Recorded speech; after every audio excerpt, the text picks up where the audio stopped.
Hello everyone! Dahil Sunday ngayon, Sunday para magsimba tayong mga magpapamilya. At after namin nagsimba, yun nga pala, nagdala kami at nagpunta kami sa SM Calamba. Dahil nung nakaraang linggo, hindi kami nakapunta dahil umalis yung sasakyan namin. So ayun, excited na kami mamusya ng aking anak at ang namin naluyan. Excited yan dahil shopaholic talaga yung batang yan, Charis. So yun nga po pala, nag-grocery kami and bago kami mag-grocery, kumain muna kami syempre.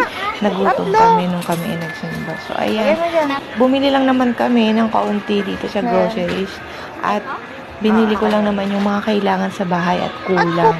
Hindi naman ako namimili at hindi naman ako contractor, Charis. Hindi tayo asawa ng contractor, Charis. At ayun nga pala, shoutout sa'yo, yung classmate ko ng high school, nakita ko pa dito pala nag-work. So ayan, ayan ang asawa ko.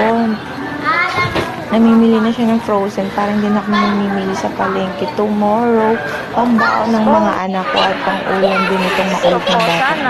So, ayun lang ang mga ganap namin ngayong linggo, sis. Dahil kapag naman kami nakalabas at namasyal, simpleng gala, masaya na rin ang puso. At nabili ko yung pangangailangan ng anak ko. At syempre, itong bunsong, at itong panganay na anak ko. After 2 hours. Nabili na rin yung gusto.